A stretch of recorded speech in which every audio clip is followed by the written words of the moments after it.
Reste maintenant à demander à la personne d'identifier le genre de rôle qu'elle va occuper au sein de l'application au moment de son enregistrement. Je m'en vais dans Register. Après les mots de passe, je vais demander à la personne qui se crée un compte si elle est étudiant ou entreprise. Je vais aller d'abord dans le Code Behind pour ajouter la propriété utile au formulaire. Je clique sur le triangle, je m'en vais dans Register, cs.html.cs, double-clic, je descends. Le input model, c'est lui qui alimente la vue à l'aide de ce qu'on voit un peu plus haut. La classe input model se réalise avec input. Et si on retourne dans le formulaire, on peut faire référence aux attributs à l'aide de l'objet input. On voit ici le input model. Le input model, c'est lui qui alimente la vue. Si je m'en vais dans la vue, je vais ajouter un attribut dans le modèle. Je vais à la fin du modèle. Après la confirmation du mot de passe, Enter, Enter, je fais prop, tab, tab. Ça va être un string. Et la zone va s'appeler rôle. Je fais tab, tab, rôle. Je vais d'abord ajouter des décorations. Je vais mettre aussi une étiquette avec display. Je fais CTRL S. Je retourne dans la vue Register.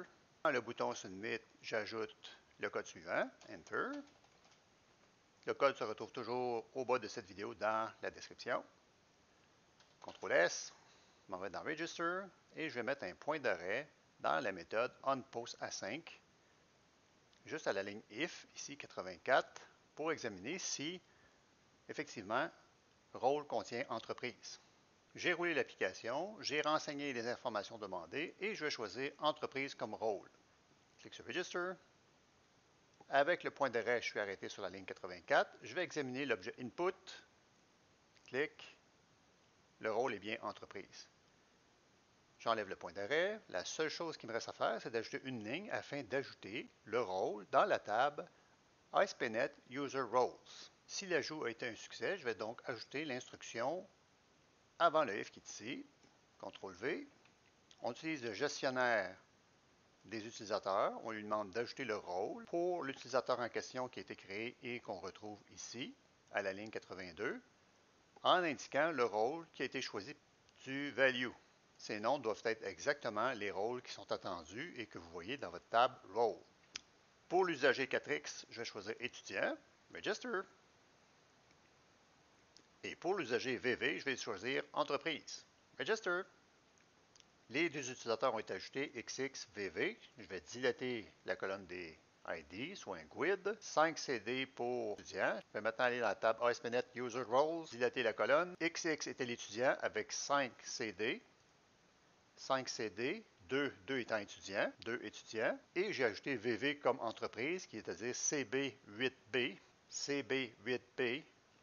1 qui est entreprise. Changer le style des boutons en utilisant ceux proposés par Bootstrap, par exemple dans Docs, Component, Button Group. Certains boutons sont proposés et vous pouvez les utiliser dans la page s'enregistrer. Par ailleurs, le Bootstrap dans le projet serveur n'est pas à jour. Si vous allez dans www.root, vous allez dans lib, le classeur Bootstrap, dans dist, il faudrait supprimer ces deux classeurs et les remplacer par le nouveau Bootstrap dans Download. Le nouveau Bootstrap qu'on peut obtenir dans Download, qui est la version, au moment de la création de cette vidéo, 5.1.0.